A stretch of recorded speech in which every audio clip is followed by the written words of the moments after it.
Supreme court के मुख्य न्यायाधीश श्री दीपक मिश्रा आईपीसी की धारा 377 की सुनवाई करने से पहले डॉक्टर जगदीश वाघेला द्वारा दी गई जनहित याचिका पर ध्यान देते हुए दलीलों को सुनते हुए दुनिया का कोई भी प्राणी आईपीसी की धारा 377 का उल्लंघन नहीं करता। और इस वक्त एक बड़ी खबर आ रही है। सुप्रीम कोर्ट के समलैंगिकता पर दिए गए फैसले पर केंद्र सरकार ने एक पुनर्विचार याचिका दाखिल की है। धारा 377 पर सुप्रीम कोर्ट में यह पुनर्विचार याचिका केंद्र सरकार की तरफ से दाखिल की गई है और सुप्रीम कोर्ट के आदेश को फिर से उस पर विचार करने की यह याचिका है। और समलैंगिकता पर सुप्रीम कोर्ट का जो सख्त रुख और रवैया था, तो केंद्र सरकार ने अब सुप्रीम कोर्ट से कहा है कि आप अपने फैसले पर पुनर्विचार करें, क्योंकि ये निजी मामला है। समलैंगिकता मतलब आपको अपनी मर्जी से अपना पार्टनर चुनने का अधिकार है।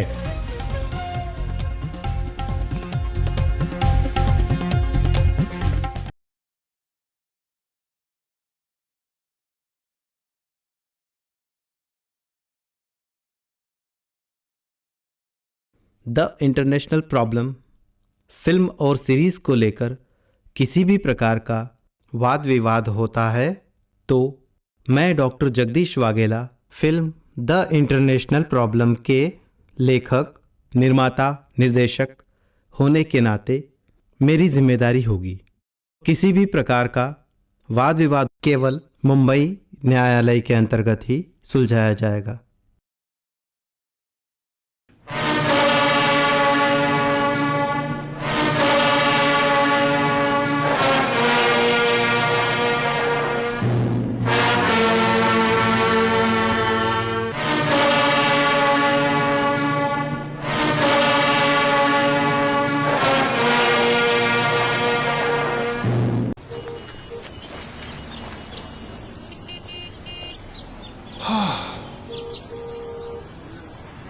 हद है, बस हिंदुस्तान की है पर मैसेज फारसी में लिखा है, कैसे समझेंगे लोग? फारसी में नहीं, हिंदी में लिखा है। आपको समझ आ रहा है? बिल्कुल समझ आ रहा है। कोरोना से जंग अभी जारी है, मास्क ठीक से पहनना सबकी जिम्मेदारी है। मास्क सही से पहने और दूसरों को भी सिखाएं। यहाँ क्लिक करके ये शपथ लें और पहनो सही साथी बने।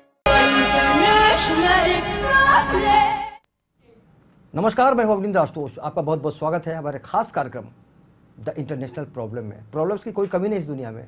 हर घर में, हर गली में, हर नुक्कड़ पे अगर समस्याओं की बात होती है तो बात से बात निकलती है और बहुत दूर तक बात चली जाती है। लेकिन एक फिल्म बनी है जिसमें सारी समस्याओं को इकट्ठा किया गया है और कहा गया है द इंटरनेशनल प्रॉब्लम। बॉलीवुड से लेकर हॉलीवुड तक दुनिया के 40 फिल्म फेस्टिवल में nominate film the international problem केंद्रीय फिल्म प्रमाण बोर्ड भारत सरकार द्वारा फिल्म द इंटरनेशनल प्रॉब्लम को यूनिवर्सल यू प्रमाण पत्र देकर शिक्षाप्रद फिल्म का दर्जा दिया।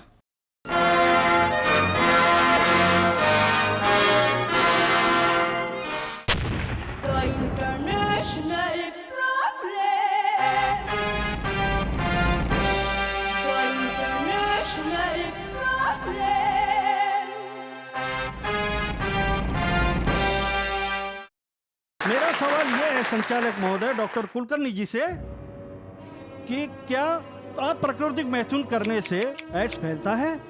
अगर फैलता है तो दिल्ली हाई कोर्ट ने संविधान की धारा 377 को रद्द करके अनैतिक संबंधों को मान्यता क्यों दी?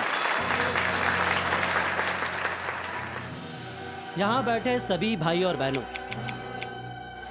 मैं आप सब लोगों को ये बता दूं कि सभी कायदे और कानून समाज की भलाई और कल्याण के लिए बनाए जाते हैं, जिन्हें वक्त आने पर उनमें जज्बातों के आधार पर उनमें फेरबदल किए जाते हैं। मुझे इस पर किसी प्रकार की टीका टिप्पणी करने का कोई अधिकार नहीं है, क्योंकि जब समलैंगिक विवाहों की वकालत करने वाले तथा नागरिक स्वतंत्रता की दुहाई देने वाले लोग दिल्ली की सड़कों पर हजारों की तादाद में इकट्ठे होकर जुलूस निकालते हैं, धारा 377 को रद्द करने की मांग करते हैं, इसलिए हमें सुप्रीम कोर्ट के फैसले का इंतजार करना चाहिए। गुरुवार को सुप्रीम कोर्ट ने आईपीसी की धारा 377 को मनमाना करार देते हुए ऐतिहासिक फैसला सुनाया। कोर्ट ने कहा कि दो बालिगों के बीच अगर सहमति से समलैंगिक संबंध बनाए जाते हैं तो उसे अपराध नहीं माना जाएगा। सुप्रीम कोर्ट के फैसले के बाद सोशल मीडिया पर इस तरह की खबरें शेयर होने लगी कि अदालत ने धारा 377 को ही खत्म कर दिया है, जबकि ये सच नहीं है। कोर्ट ने धारा 377 को मनमाना जरूर करार दिया, लेकिन उसे खत्म नहीं किया है। कोर्ट ने अपने फैसले में साफ कहा, अगर बिना सहमति के समलैंगिक संबंध स्थापित किए जाते हैं तो उसे अपराध ही माना जाएगा। इसके अलावा नाबालिगों और पशुओं के साथ अप्राकृतिक संबंध बनाना अब भी अपराध के दायरे में ही रहेगा।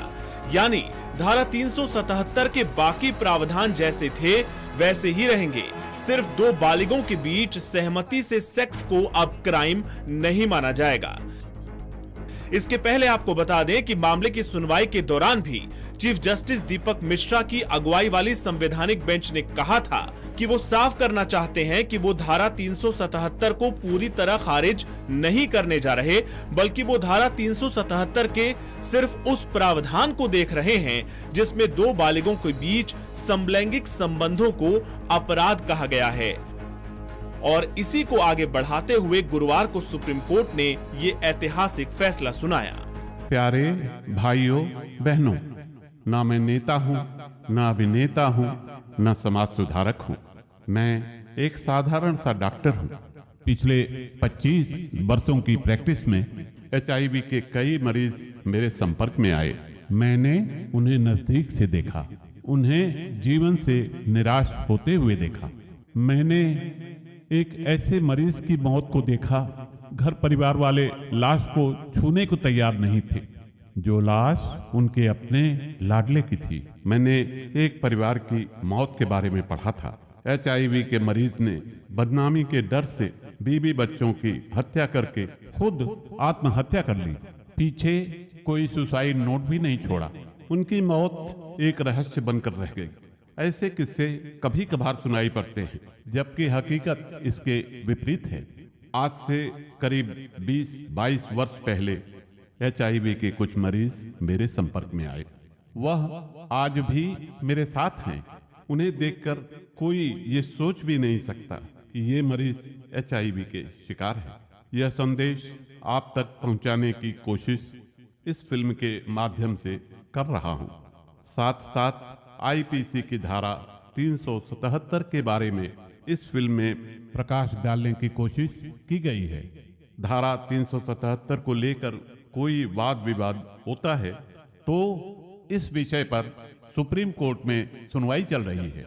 हमें सुप्रीम कोर्ट के फैसले का इंतजार करना होगा।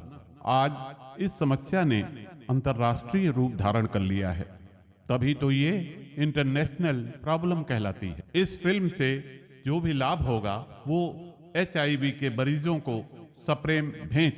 धन्यवाद।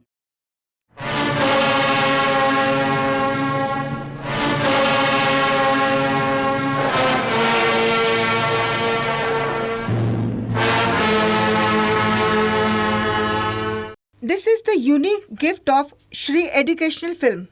This film is being directed and produced by Dr. Jagdish Waghela. The